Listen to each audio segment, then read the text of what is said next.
Bonjour à tous, j'espère que vous allez bien. Aujourd'hui, je vous propose une petite vidéo sur une sélection de livres de littérature jeunesse que j'aime particulièrement.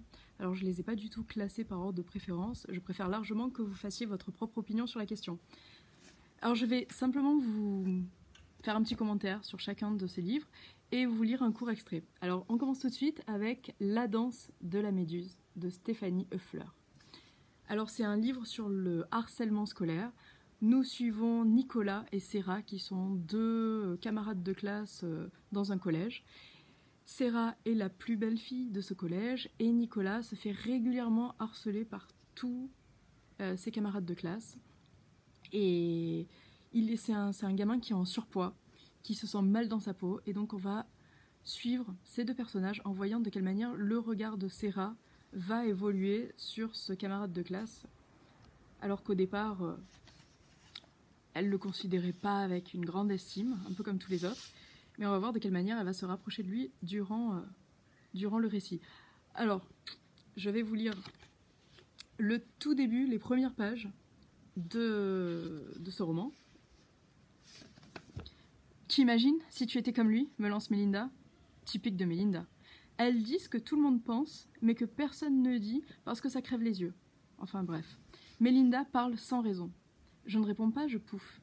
M'imaginer comme Nick, c'est juste impossible. N'empêche, je continue de le regarder et ça me fait honte. Enfin de la honte. Non, pas vraiment. C'est plutôt du soulagement, parce que moi, je ne suis pas comme lui. Moi, j'ai de la chance, et pas lui. C'est la vie. Elle est injuste, parfois moche, j'avoue. Nick est debout, immobile, au milieu du pré. La moitié du collège bulle sous les arbres pendant la pause déjeuner, dès qu'il fait beau et un peu chaud. Mais Nick n'est pas planté là par plaisir. Un type comme lui ne se donne pas en spectacle pour rien. En vrai, Nick s'appelle Nicolas. Ça ne m'étonne pas qu'il préfère Nick au lieu de Nicolas. Parce que Nicolas, ça rime avec Grotta. Nick est gros, pas gras tout mou, plutôt rebondi, genre boué, gonflé à bloc. Son corps est plutôt rempli, il déborde. En plus de ça, il doit être blanc comme un cachet d'aspirine car Nick ne porte que des pulls et des pantalons. Des trucs longs et couvrants, de couleur sombre. Du bleu foncé, du marron, etc. C'est sûr, c'est pour se cacher. Je ne pense pas à Nick à longueur de journée, au contraire. Je ne fais jamais attention à lui, sauf quand il lui arrive des drôles d'histoires, comme aujourd'hui. On ne se connaît pas. Pourtant, on est dans la même classe. Par contre, j'ai déjà entendu sa voix profonde. Ça m'a marqué parce que je pensais qu'un gros avait une voix aiguë et tremblotante façon gélatine. Mais une voix, peut-elle être gélatineuse ? En tout cas, la sienne est profonde et claire. Vraiment très agréable. L'autre jour, Nick a eu une vraie galère en EPS. Les gros et le sport, c'est la misère. Ce n'est pas un scoop. Mais franchement, lui piquer ses fringues pendant qu'il se douchait, c'était plus méchant que drôle. Carrément nul. Il a dû ensuite traverser le terrain de foot rien qu'avec sa serviette autour de la taille. Après, au secrétariat, on lui a refilé des vêtements du carton « Objet trouvé » qu'il a dû porter pendant le reste de la journée. Évidemment, ils étaient trop petits. Et Nick s'est pointé en retard en maths. Saucissonné, boudiné comme pas deux, le pantalon bloqué au ras des fesses. On était déjà tous au courant de l'histoire car Marco l'avait raconté et répété partout. Mais Nick a débarqué, l'air de rien, même pas peur. Pas une larme. Il s'est assis à sa place, la braguette pas remontée, le bouton pas fermé, plutôt relax. Faut imaginer le truc. C'était complètement ouf. Les autres ont ri, moi avec eux. Pourtant, je ne trouvais pas ça marrant. N'empêche que je n'ai rien dit.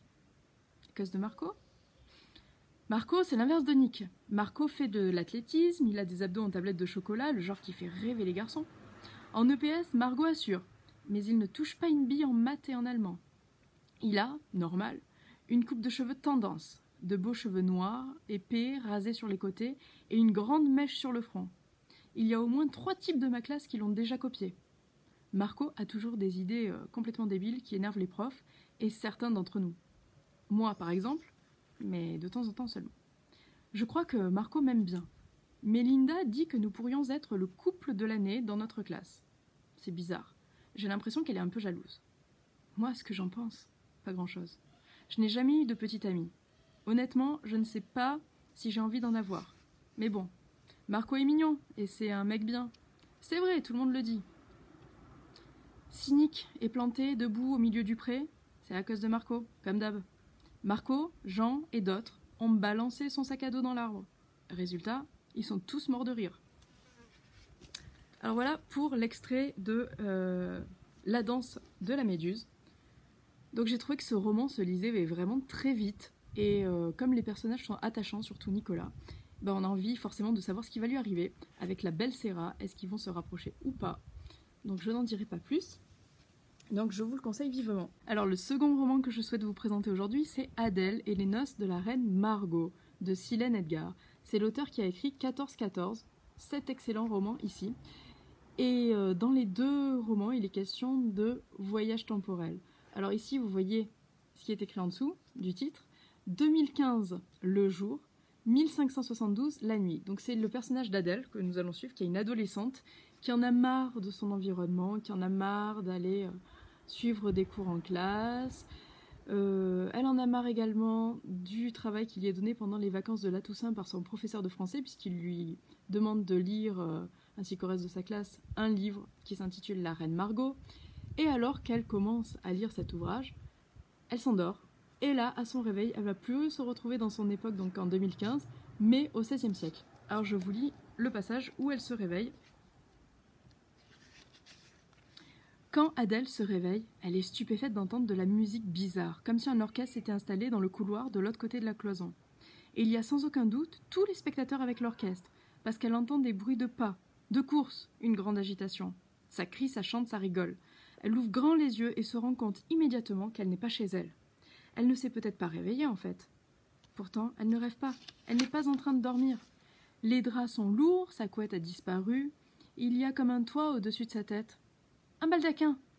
Elle est dans un lit qui n'est pas le sien. Il fait sombre. Elle ne reconnaît rien. Elle tâtonne pour essayer de trouver le mur ou la table de chevet, mais ses mains ne rencontrent que du vide. Elle n'ose pas parler, appeler, de peur de voir surgir un inconnu. Elle ressent une angoisse terrible qui lui tord le ventre. Je vais un peu plus loin dans le roman. Là, il y a un personnage qui arrive dans sa chambre. « Adèle, enfin! Ne te fais pas attendre !»« Mais où je suis? Qu'est-ce que je fais ici? Qu'est-ce que tu racontes? On est là pour le mariage, enfin! Henri de Navarre, Marguerite de Valois, ça ne te dit rien? Triple buse. »« Quoi? Mais je rêve, ce n'est pas possible, balbutie-t-elle, toute décontenancée. »« Mais si, c'est possible, tu es au Louvre. Et tu es la demoiselle d'honneur de la princesse Marguerite, depuis hier. Je te l'avais dit que ça valait le coup d'insister auprès de mère. Sans moi, tu serais restée au château à attendre qu'on revienne avec ta vieille nourrice. »« Qui es-tu? »« Quoi? Ben, Agnès, enfin, espèce d'idiote. Ça ne va pas, toi. Tu n'aurais pas attrapé une mauvaise fièvre pendant le voyage? Allez, je vais t'aider à t'habiller, ça ira mieux si tu prends l'air. On ne respire pas dans ces chambres minuscules. » Minuscules? Adèle se demande à quoi peut bien ressembler une grande chambre, vu que celle-ci lui semble déjà immense. Le nœud dans sa gorge s'est dénoué. Après tout, c'est plutôt rigolo, et elle se laisse emporter par la joie de cette fille qui semble être sa sœur, sans s'interroger plus longtemps sur ce qu'elle fait là. Émerveillée, elle a surtout très envie d'essayer la magnifique robe. Blanc crème, elle se compose d'une jupe ample à froufrou, d'un bustier serré orné de 2 rangs verticaux de perles qui soulignent sa poitrine et descendent jusqu'à la ceinture. De petites épaulettes surmontent les manches bouffantes en satin. L'habillage prend beaucoup plus de temps que pour ses tenues habituelles. 2 minutes pour un jean et un t-shirt, alors qu'avec cette robe de fête, c'est une bonne demi-heure qui s'écoule entre le premier jupon et le dernier lacet. Elle a tout le temps d'apprécier la douceur du tissu, les broderies délicates et les pierreries dont elle n'ose pas demander si elles sont vraies. Les souliers sont eux aussi satinés, avec des talons hauts en bois, comme elle n'en a jamais porté. Il n'y a pas de miroir dans la pièce, ce qui la fait soupirer. Sa sœur se méprend sur la raison de son soupir. « Tu as encore la nausée? Tu n'aurais pas dû manger cette caille farcie hier soir, je te l'avais dit. Quelle gourmande tu fais. »« Non, ça va. Bon, je vais te coiffer et ensuite on y va. » Tout en se laissant relever les cheveux en chignon, elle apprend beaucoup de choses sur ce qui se passe derrière la porte. Agnès fixe les dernières mèches folles avec des épingles et elle y accroche encore des perles. Il y en a tant qu'Adèle se demande si le bijoutier n'a pas braqué une colonie d'huîtres complète pour fournir sa tenue. Elle va assister à un mariage, celui de Marguerite de Valois, sœur du roi, avec Henri de Navarre, surnommé le Sanglier. Apparemment, Agnès ne l'aime pas beaucoup, c'est un protestant. Adèle se souvient avoir déjà entendu ce mot quelque part, mais elle ne sait pas trop ce que c'est, alors elle se tait. et essaie d'en apprendre un peu plus sur ce qu'elle est censée faire en tant que demoiselle d'honneur, et surtout pour savoir à quelle époque elle se trouve.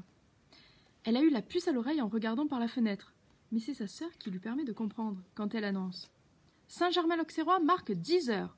Tu seras juste prête pour le début de la fête. » Soudain, elle fait le rapprochement. Saint-Germain-l'Auxerrois ? C'est le nom de l'église dans son roman. Adèle est dans La Reine Margot. Donc voici pour un extrait de ce début de roman. Donc dans Adèle et les noces de la Reine Margot. J'espère que ça vous aura mis l'eau à la bouche. En tout cas, moi, j'ai bien aimé ce livre parce que cette histoire de voyage temporel, moi, ça me plaît à chaque fois.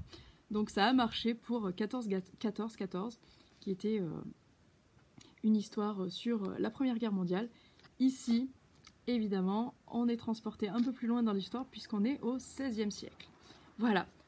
Maintenant, je vais vous présenter un roman qui plaira à tous les amateurs de jeux vidéo, qui s'intitule No Pasaran, le jeu, de Christian Lehmann. Donc, dans cet extrait, nous suivons 3 amis qui font un voyage scolaire. Et lors de ce voyage scolaire, en fait, ils trouvent un prospectus dans la rue qui fait la promotion d'un nouveau magasin de jeux vidéo. Et ils décident de se rendre dans ce magasin de jeux vidéo au lieu d'assister à un après-midi visite scolaire d'un musée. Ils préfèrent se faire la belle et aller visiter cet endroit qui fait la promotion de jeux vidéo et qui a l'air extraordinaire. Alors je vais vous en lire un extrait. Alors il cherche pendant un certain temps la boutique puisqu'il ne se rappelle plus trop de l'adresse. Et finalement, ils arrivent à trouver la boutique. Et alors qu'ils sont à l'intérieur, je vais vous lire ce qui se passe. « Regarde ça !» chuchota Thierry. Tiré de sa contemplation, Eric se tourna vers son camarade. Ils étaient les 3 seuls clients dans la boutique. « Fall of Stalingrad ! Un jeu de stratégie révolutionnaire basé sur le siège de la ville par les Allemands en 1942, avec une simulation hyper réaliste, des conditions météorologiques, une revue encyclopédique de tous les blindés disponibles des 2 côtés, et un indice hyper réaliste de découragement et de famine des assiégés. Je savais même pas qu'il était sorti. Et toi, qu'est-ce que t'as trouvé ? C'est la suite de Flashback, tu sais, les aventures de Conrad Hart. Il a été capturé par les Morphs du mal à la fin de l'épisode précédent, mais il est délivré par la fille du chef des résistants du bien. Eric traduisait l'anglais à voix basse, fébrilement. Ça s'appelle Fade to Black et ça contient énormément d'améliorations techniques. L'ancien jeu de plateforme donne maintenant la place à une aventure inouïe, sur plus de 14 niveaux, en 3 dimensions, avec modification des angles de prise de vue lors des confrontations avec les guerriers de l'espace. « Ça a l'air extra !» commenta Thierry. Eric fit la moue. « Qu'est-ce qu'il y a ?»« Tu as vu les prix ?» demanda Eric. Thierry retourna la boîte, en inspecta la tranche, en vain. « Les prix ne sont pas marqués. »« Oui, mais je vais te dire une chose. Tout ce que tu vois autour de toi, c'est du matériel neuf, hyper neuf. Il n'y a pas une bourse d'échange. Il n'y a pas de bourse d'échange ni de matériel d'occasion, ni même d'anciens jeux décotés. Uniquement des nouveautés, dont certaines ne sont même pas censées être encore sorties en Europe. Regarde, dit-il en montrant les boîtes de Ultima 12 et Quake 2. Ça doit être importé directement des États-Unis. Je ne savais pas que ces jeux étaient disponibles. J'ai beau éplucher toutes les revues françaises et anglaises que je déniche, je ne savais même pas que certains de ces jeux existaient, ni même qu'ils étaient en production. Alors crois-moi, on doit être dans une boutique hyper spécialisée. Et si les prix ne sont pas marqués sur les boîtes, c'est parce que... Eric mima un coup de marteau sur sa propre tête. « Écoute, coupa Thierry, il n'y a qu'à demander. » Alors ici, donc vous avez ce passage qui se déroule dans la boutique de jeux vidéo. Le vendeur va à un moment donné voir un insigne que porte l'un des 3 personnages principaux sur son blouson et à la suite de cela, il va décider de leur offrir un jeu et ce jeu va leur causer quelques problèmes par la suite parce que c'est un jeu complètement immersif et je vous en dis pas plus pour pas vous enlever tout l'intérêt de ce livre, mais c'est absolument génial. Alors il y a peut-être des passages, des descriptions du jeu qui sont peut-être un petit peu longues à certains moments, donc il faut... Je pense que ça va vous plaire si vous aimez les jeux vidéo. Si vous n'aimez pas les jeux vidéo, vous pouvez passer sur ce livre, vous n'allez pas accrocher. Donc voilà pour cet extrait. Ensuite, je vais vous parler d'un livre énorme. Alors, autant No Pasaran, le jeu, il était plutôt fin, voilà, il se lit vite. Autant celui-ci, alors je le conseille vraiment aux très bons lecteurs, Les Fiancés de l'hiver, de Christelle Dabos. Ça fait partie de la série qui s'appelle La Passe Miroir. Donc vous avez le titre ici, La Passe Miroir, voilà. Premier tome, Les Fiancés de l'hiver. Et elle a fait une série de 4 tomes. Donc moi j'ai lu les 3 premiers tomes. Là j'ai le 4e que je n'ai pas encore lu, que je vais lire. Je pourrais vous en dire un mot plus tard. Mais ici voilà, ce premier tome, je voulais vous en parler parce que il est absolument génial. Alors il fait... Et j'ai pas regardé le nombre de pages. Voilà, plus de 500 pages. Mais quand on le voit, ça peut décourager parce qu'il est assez épais. Mais je vous assure, il vaut le coup ce livre. Donc c'est une histoire... Alors déjà, la couverture en elle-même, elle est absolument merveilleuse, je trouve. Avec, ça donne déjà envie. Avec cette cité suspendue dans les airs. Vous voyez ? Et donc à l'intérieur, il est question d'une jeune fille qui s'appelle Ophélie et qui est une passe-miroir, c'est-à-dire qu'elle peut passer, elle a le pouvoir de passer à travers les miroirs. Et elle a un deuxième pouvoir, celui de lire le passé des objets. C'est-à-dire que n'importe quel objet qu'elle va toucher, eh ben, elle pourra savoir qui l'a touché avant, les histoires qu'a connues cet objet. Donc elle va tout connaître de cet objet. Et donc là, au début... l'histoire s'ouvre sur le fait qu'elles doivent se marier avec un homme qu'elle ne connaît absolument pas, qui s'appelle Thorn, et c'est sa famille qui lui a choisi ce mari. Elle n'a pas du tout envie de se marier avec lui, évidemment. Et ce qui est étonnant dans ce livre, c'est qu'il y a le monde est scindé en plusieurs arches, c'est-à-dire ce sont des lieux de vie. Et Thorn, le futur mari, appartient à l'arche du pôle. Et donc, je vais vous lire un passage au début du roman. Ah oui. Un nez était en train de pousser au beau milieu d'une armoire à glace. Le nez allait en avançant. Il émergea bientôt à sa suite une paire de lunettes, une arcade sourcilière, un front, une bouche, un menton, des joues, des yeux, des cheveux, un cou et des oreilles. Suspendu au milieu du miroir jusqu'aux épaules, le visage regarda à droite, puis à gauche.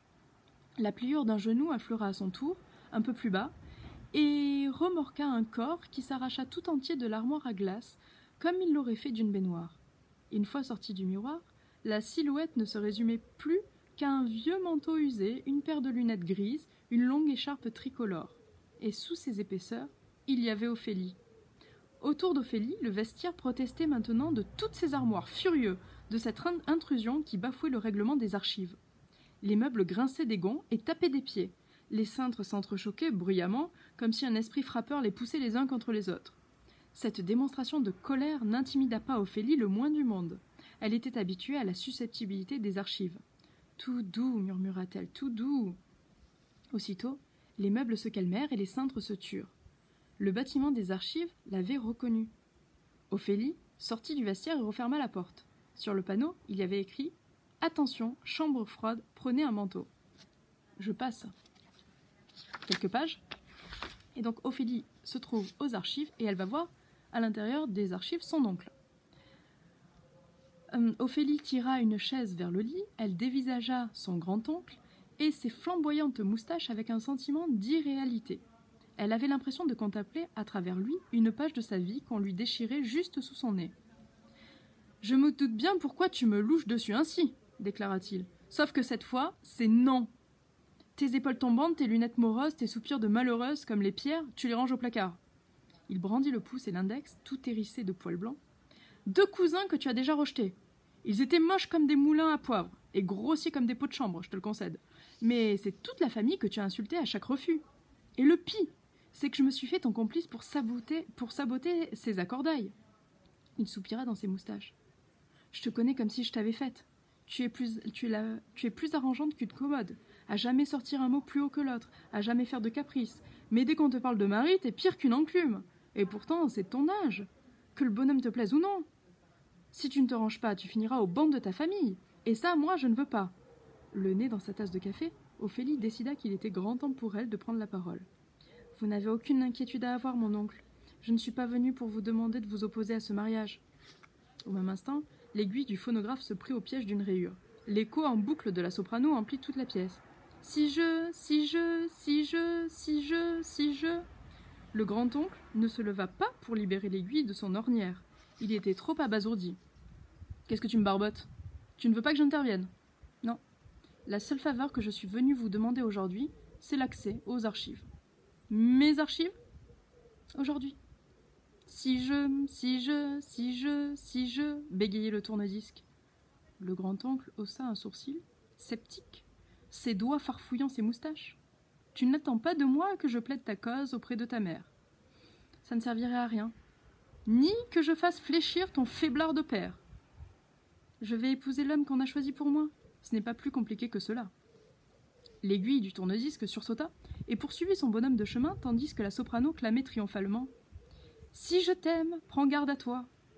Ophélie remonta ses lunettes sur son nez et soutint le regard de son parrain sans ciller. Ses yeux à elle étaient aussi bruns que ses yeux à lui étaient dorés. « À la bonne heure !» souffla le vieil homme. « Je t'avoue que je te croyais incapable de prononcer ces mots. Il a dû sacrément te taper dans l'œil, le bonhomme. Allez, crache le morceau, dis-moi qui c'est. » Ophélie se leva de sa chaise pour débarrasser leurs tasses. Elle voulut les passer sous l'eau, mais l'évier était déjà rempli à ras-bord d'assiettes sales. En temps normal, Ophélie n'aimait pas le ménage, mais ce matin, elle déboutonna ses gants, retroussa ses manches et fit la vaisselle.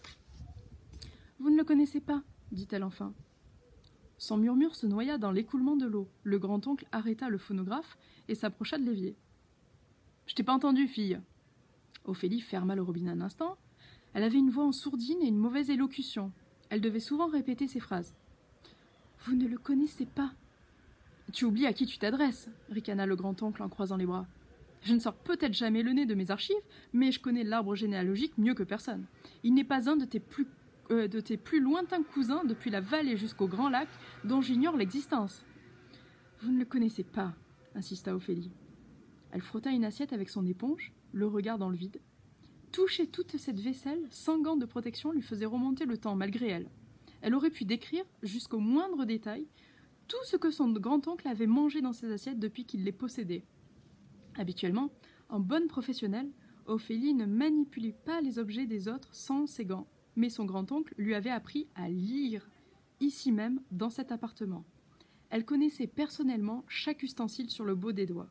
« Cet homme n'est pas de la famille, » annonça-t-elle enfin. « Il vient du pôle. » Un long silence suivit, seulement perturbé par le gargouillis des canalisations. Ophélie essuya ses mains dans sa robe et regarda son parrain par-dessus ses lunettes en rectangle.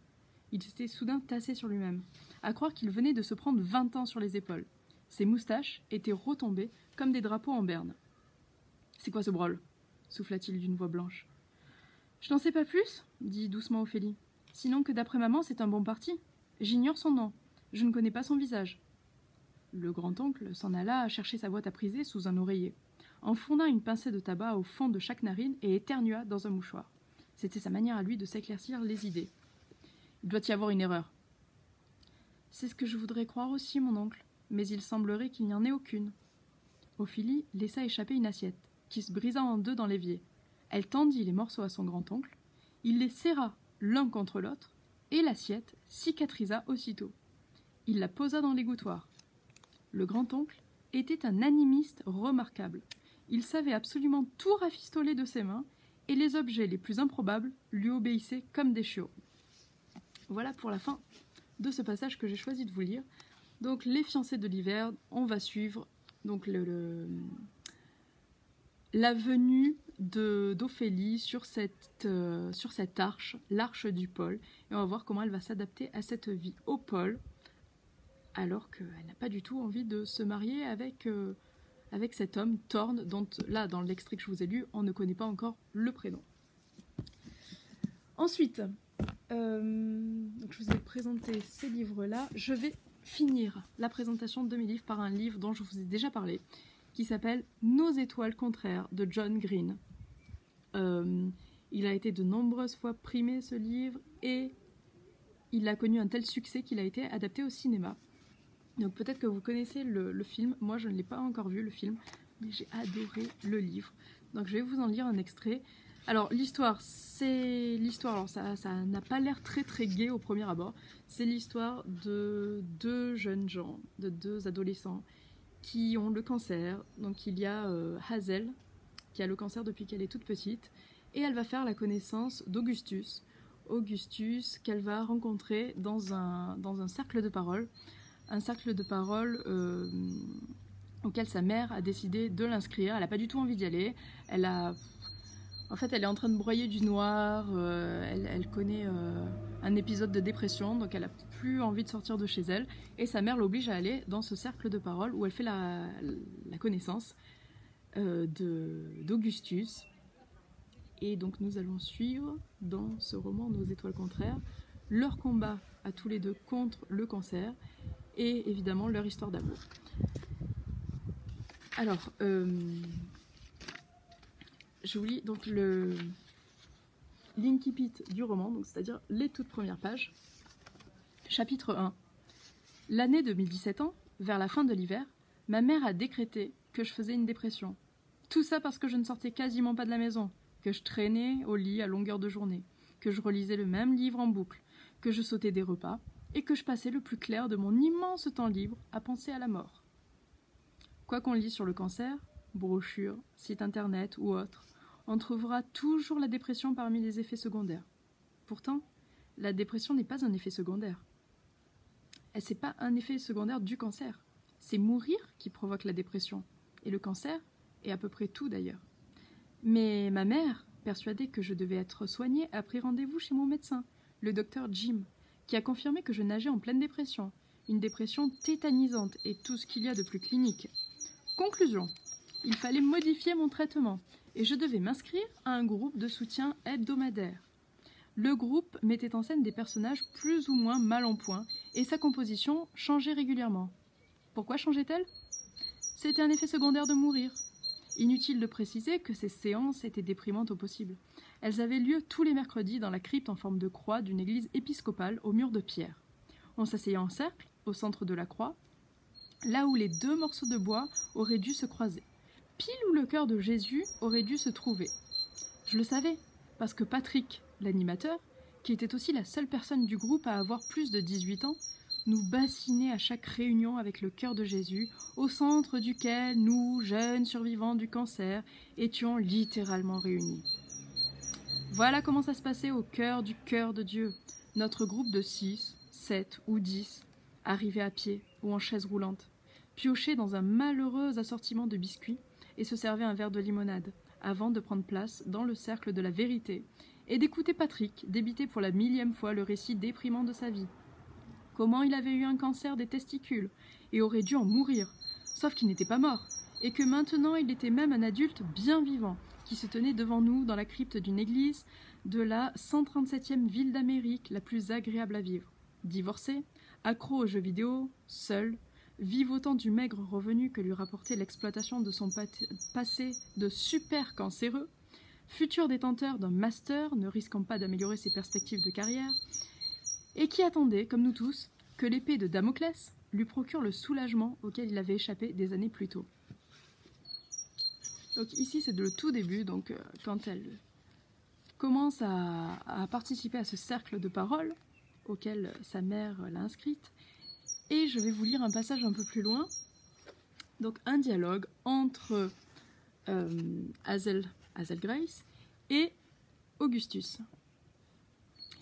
J'ai coupé le moteur et je me suis tournée vers lui. Il était très beau. « Hazel Grace » a-t-il dit. Mon nom paraissait plus joli, comme neuf dans sa bouche. Je suis très content d'avoir fait connaissance. De même, monsieur Waters. J'étais intimidée. Je ne pouvais soutenir l'intensité de son regard bleu-azur. « Je peux te revoir » a-t-il demandé d'un ton qui trahissait une inquiétude charmante. J'ai souri. « Bien sûr. »« Demain ?»« Attention !» ai-je rétorqué. « Tu risques de passer pour un impatient. »« Mais c'est pour ça que j'ai dit demain, » a-t-il répliqué. « J'ai déjà envie de te revoir maintenant. Mais je vais m'obliger à attendre toute la nuit et une bonne partie de la journée de demain. » J'ai levé les yeux au ciel. « Je ne blague pas ?» a-t-il insisté. « Tu ne me connais même pas. » J'ai pris le livre qu'il avait calé entre les deux sièges. « Et si je t'appelais quand j'ai fini ça ?» ai-je proposé. Tu n'as pas mon numéro. Je te soupçonne fortement de l'avoir écrit dans ce livre. Il s'est fendu de son sourire béat. Et tu oses dire qu'on ne se connaît pas? Donc voilà, ici vous avez un dialogue entre Hazel et Augustus dont elle vient de faire la connaissance. Et donc vous voyez que les deux personnages se plaisent déjà au tout début du roman. Vous voyez, je vous ai pris vraiment le début du roman. Donc on va assister à leur histoire d'amour. Et vraiment, mais c'est une histoire magnifique. Je l'ai adorée. Ça se lit tellement vite dès que vous allez commencer à lire ce livre. Parce qu'il n'est pas du tout... contrairement à ce qu'on pourrait s'attendre sur une histoire de cancéreux, non, c'est pas du tout déprimant. C'est très beau, les personnages sont très attachants. Et une fois que vous l'avez en main, ce livre, vous ne pouvez plus le lâcher. Vous allez le lire jusqu'à ce que vous l'ayez fini. Donc je vous le conseille vivement. Voilà, donc voilà pour cette petite chronique de littérature jeunesse. J'espère que certains de ces livres vous auront plu, que vous aurez envie d'en lire un ou deux ou plusieurs encore. Et moi je vous dis à très bientôt pour une autre chronique littéraire. Au revoir!